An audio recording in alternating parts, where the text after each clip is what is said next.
The night was cold, and the wind howled through the dense forest, rattling the branches like whispered warnings. The moon hung high, casting an eerie glow over the lonely highway that cut through the wilderness. It was the kind of night that made everything feel just a little more alive and a little more dangerous.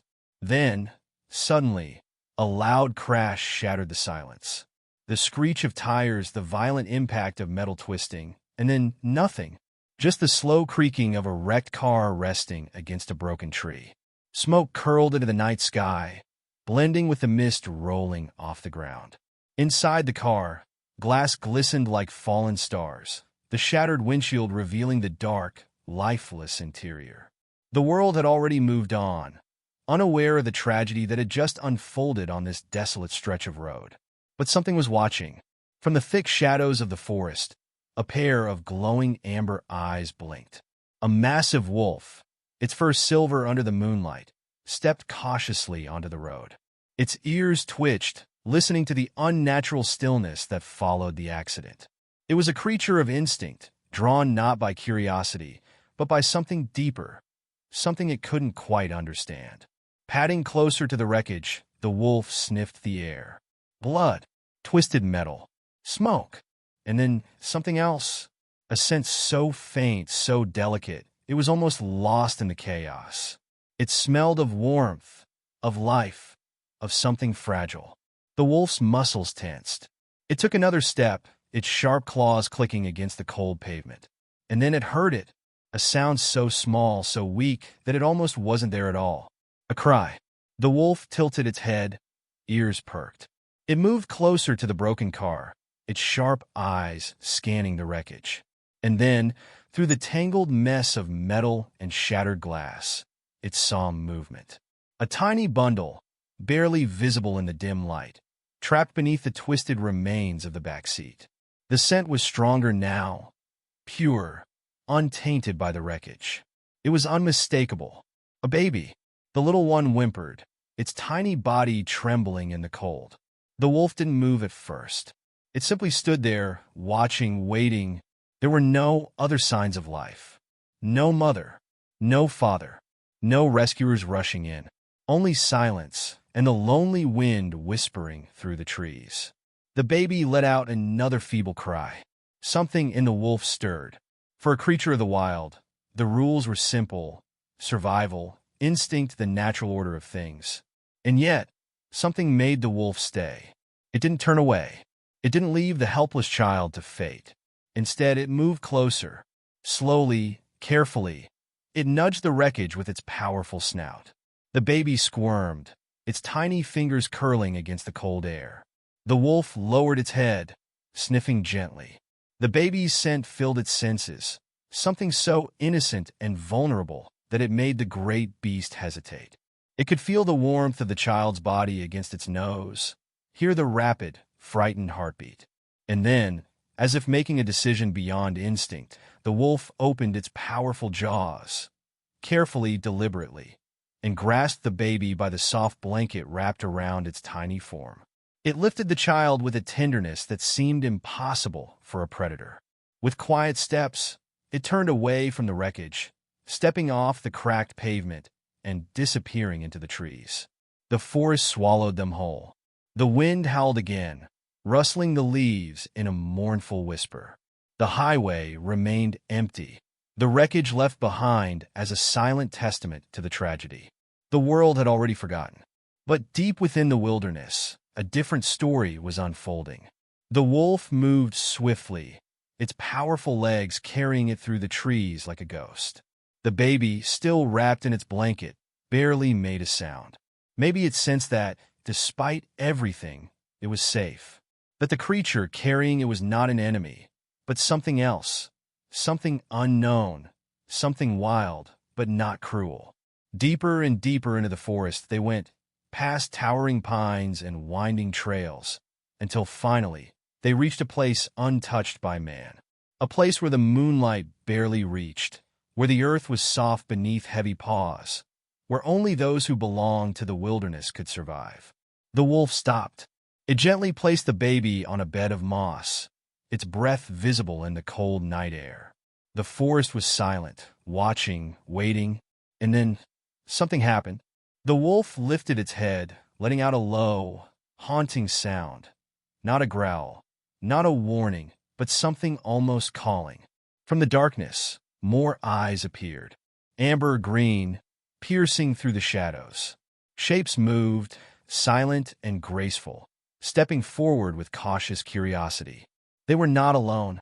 The baby let out a soft murmur, shifting slightly in the blanket. The wolf watched, its expression unreadable, its wild heart pounding with something it didn't understand. The others drew closer. The night pressed in, and then darkness. What happened next will send chills down your spine. The night air was thick with silence, but it was not an empty silence. It was the kind that carried weight, the kind that made the forest feel more alive than it should have been. The wolves stood still, their glowing eyes locked onto the tiny bundle resting on the mossy ground. Their breath was visible in the cold air, their bodies tense with an unspoken understanding. The silver wolf, the one who had carried the baby here, stood protectively over the child. It wasn't fear that made the other wolves hesitate. It was something else, something unexplainable. The baby's presence was unnatural in their world, yet none of them moved to reject it. The baby stirred, making a soft noise, a tiny whimper swallowed by the night. The wolves' ears flicked at the sound, their sharp eyes never leaving the fragile human. The pack's leader, an older, darker wolf with a scar across its muzzle, stepped forward. It lowered its head, sniffing the air around the child. The others followed, one by one, cautious but curious. The silver wolf watched closely, its muscles tight, its amber eyes unblinking. It had brought the baby here, but even it did not know why. It only knew that leaving the child alone on that cold, empty road had not been an option. It had not been instinct that guided it. It had been something stronger. The scarred wolf exhaled deeply and turned away, stepping back into the shadows.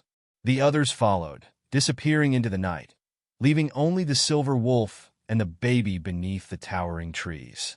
The wind whispered through the branches, as if carrying a secret only the forest could understand. The silver wolf sat down, its gaze never leaving the child. The baby's tiny chest rose and fell with each breath, its warmth seeping into the ground beneath it. The wolf lowered its head, resting its muzzle close, as if trying to understand the strange little creature that fate had placed in its path. Time passed. The forest shifted and moved around them, but the wolf remained still. It watched over the child through the night, listening to every rustling leaf, every distant cry of the wild. Then, as dawn began to break, the baby let out a soft cry, a hungry, tired sound that filled the empty space between them. The wolf lifted its head, ears twitching. The baby cried again, its tiny hands reaching into the cold air. The wolf didn't know what the child needed. It had never cared for anything so small, so helpless. But it knew the baby could not stay like this. It would not survive on its own. The wolf stood up. It had made a choice once before, on that dark road when it carried the child from the wreckage. Now, it had to make another.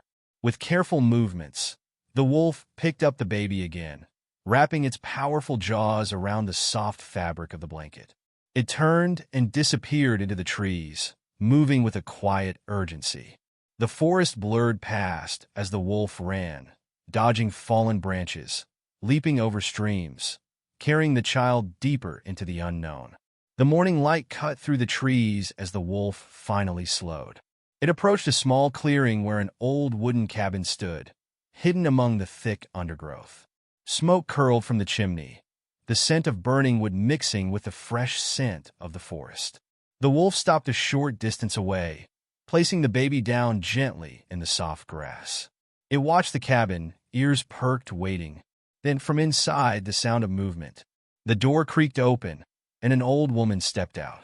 Her hair was gray, long, and unkempt, her face lined with age and wisdom. She wore a heavy shawl over her shoulders, her keen eyes scanning the woods with the wariness of someone who had lived too long in the wild. And then she saw it, a baby. Her breath caught in her throat, her tired eyes widening. She stepped forward slowly, cautiously, her heart pounding. And then she saw what stood beside the child. The wolf. For a long moment, neither moved. The old woman stared at the beast, and the beast stared back. There was no fear between them, only understanding. The woman lowered herself to her knees, reaching out with careful hands. The baby squirmed, its tiny fists waving in the air. The woman's fingers brushed against the soft blanket, her breath shuddering with something she could not explain. She looked up at the wolf again. It was still watching, waiting. 1,000 questions ran through her mind, but none of them mattered now. The only thing that mattered was the child before her, small and vulnerable. She lifted the baby into her arms, cradling it against her chest. The warmth of its tiny body pressed against her, and for the first time in years, something inside her shifted, something she thought she had lost long ago. She looked back at the wolf, but the creature was already turning away, slipping silently into the trees. The woman wanted to call out, to ask why, to demand answers. But she didn't, because deep down, she already knew. She held the baby close, stepping back inside the cabin, closing the door behind her. The forest remained still. The wolf disappeared into the shadows, back into the wild. And the world moved on, never knowing the secret it had left behind. The old woman sat by the fire, cradling the baby against her chest. The warmth of the flames flickered across her weathered face, but she barely noticed it. Her mind was spinning, trying to make sense of everything. A baby, found in the middle of the forest, brought to her doorstep by a wolf. It was something out of an old tale, something impossible. And yet it had happened. The baby let out a small whimper, its tiny hands curling against her shawl. She rocked it gently, whispering soft words, though she wasn't sure why. It had been years since she had held something so fragile, so full of life. Her hands, rough from time and labor, felt foreign against the softness of the child's skin. She didn't know what to do. Her name was Alara. She had lived in this cabin for more years than she cared to count, choosing solitude over the world beyond the forest. People had once called her wise. Others had called her strange. Some even whispered that she had a connection to the land, that the forest spoke to her in ways no one else could hear. But even she had never seen anything like this. She glanced toward the door, half expecting to see the wolf still standing there. But there was nothing, just the wind pressing against the wooden walls, the sounds of the night settling back into its usual rhythm. The wolf was gone. But why? Why had it done this? She looked down at the child, who had now drifted into a quiet sleep. A deep, unsettling feeling twisted in her gut. A wolf did not simply take a human child from an accident and deliver it to safety. There was something else at play here, something unseen, and she was certain the forest knew more than it was willing to reveal. The next morning, Alara wrapped the baby in a thick blanket and stepped outside. The ground was still damp with the night's cold, and the scent of pine and earth filled the air. The forest was watching. She could feel it. She always had. She walked a few steps away from the cabin, her sharp eyes scanning the tree line. There was no sign of the wolf, but she knew it was near. She could feel it hidden among the shadows, waiting. "I know you're there," she murmured, her voice steady but laced with something deeper. "I don't know what you've done or why, but I know you're watching." Silence. And then a shift in the air, a rustle of leaves, so faint it could have been mistaken for the wind. But she knew better. She sighed, pulling the baby closer. "What am I supposed to do with this child?" she whispered, though she wasn't sure if she was asking the wolf or the forest itself.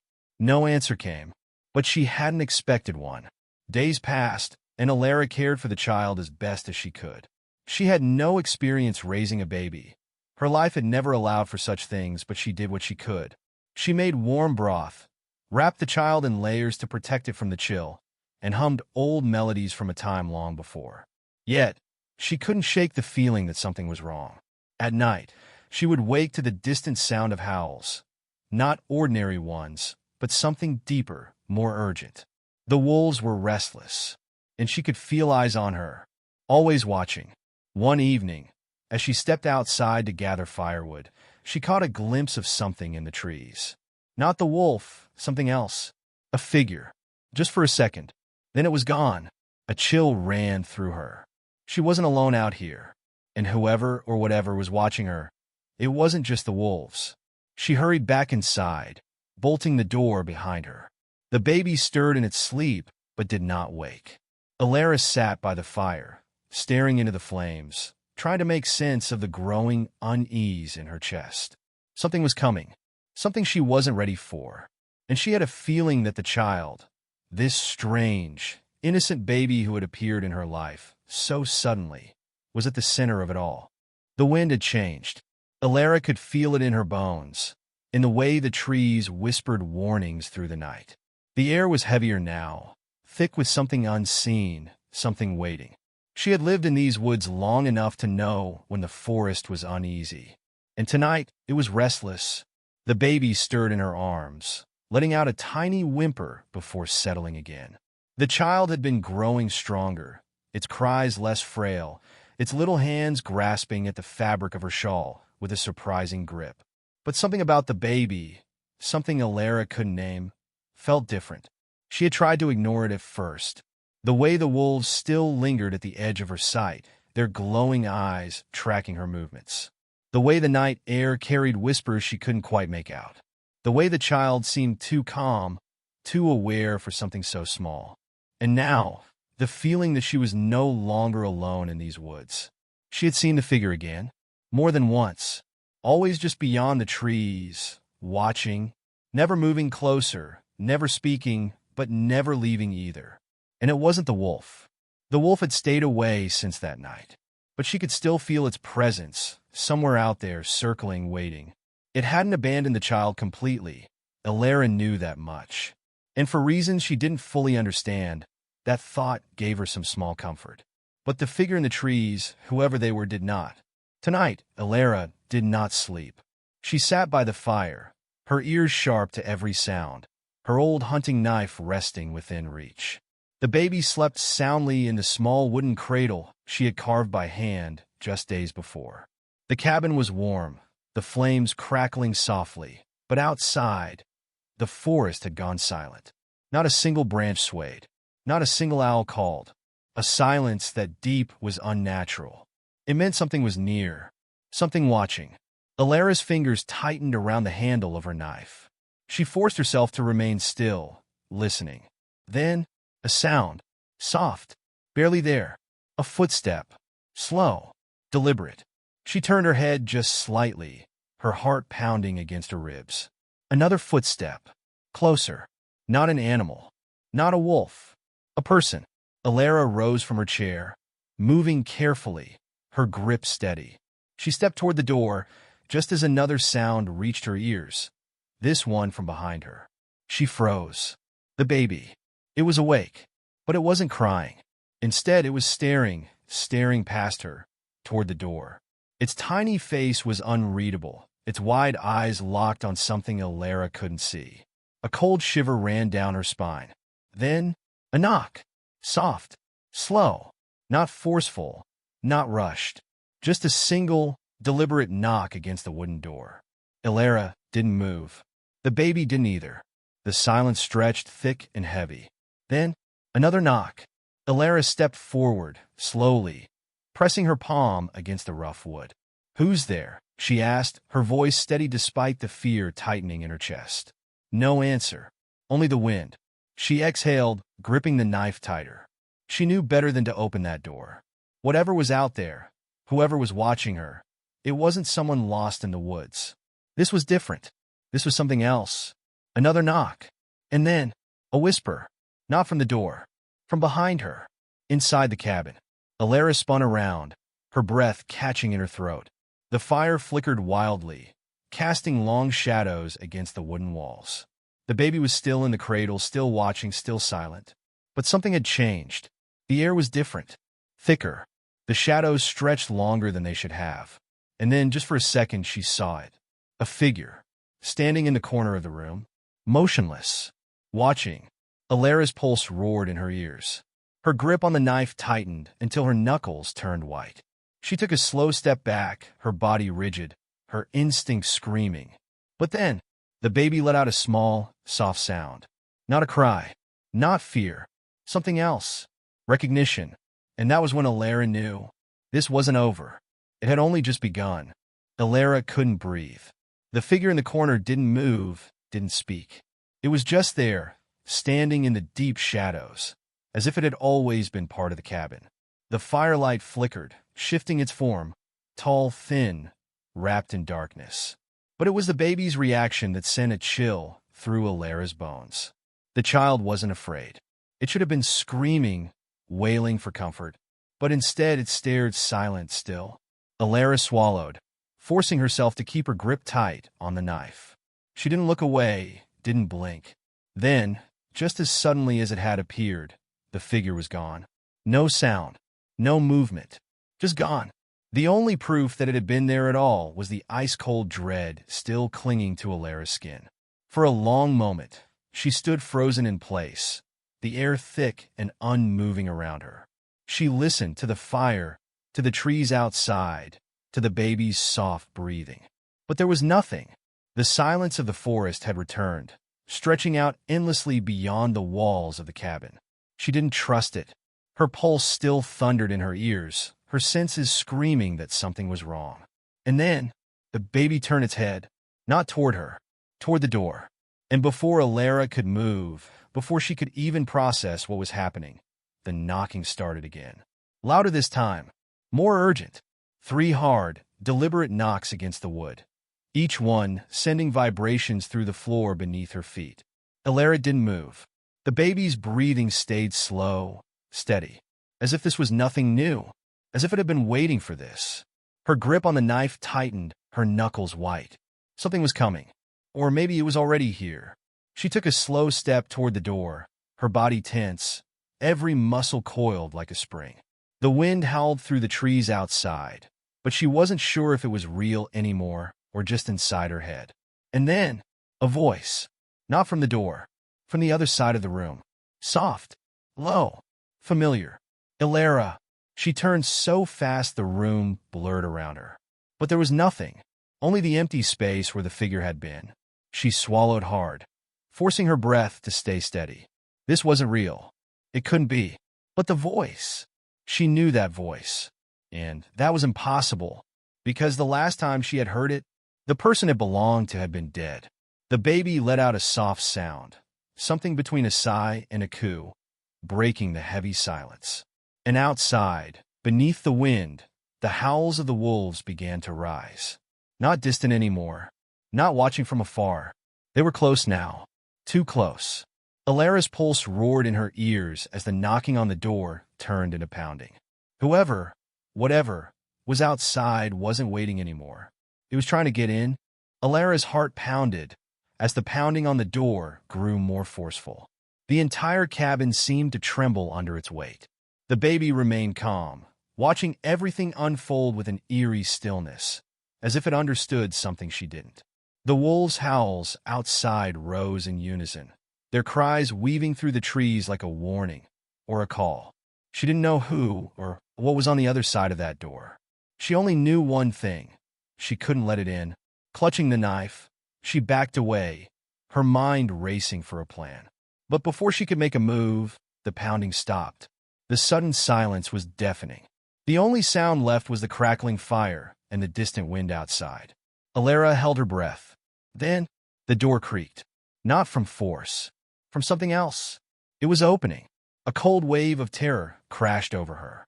She hadn't unlatched it. She hadn't moved an inch. And yet, the heavy wooden door was slowly inching open, as if something unseen had willed it to move. She forced herself to stand her ground. If she ran, if she showed fear, she knew, deep in her bones, whatever was out there would come for her. The door opened just wide enough for the firelight to spill onto the porch. And standing there, bathed in the flickering glow, was the wolf. The same wolf that had brought the baby to her. Its golden eyes locked onto hers, intense, unreadable. It didn't move, didn't growl. It just stood there, as if waiting. Alara exhaled sharply, the grip on her knife loosening just slightly. This wolf, it wasn't a threat. She had felt it from the start. But then, why was it here? As if answering her unspoken question, the baby let out a small sound. Not a cry, not a wail, just a soft, familiar noise, almost like recognition. The wolf's ears perked up, and then, without hesitation, it stepped forward. Alara's instinct screamed at her to move, to grab the child, to protect it. But something deep inside told her to wait. The wolf padded toward the cradle, lowering its head slightly. The baby reached out, tiny fingers brushing against thick fur. And then, for the first time, the baby made a sound that was almost like a laugh. Alara watched, frozen, as the wolf let out a low, gentle rumble in response. Not a growl, something softer, something ancient, a bond that existed far beyond her understanding.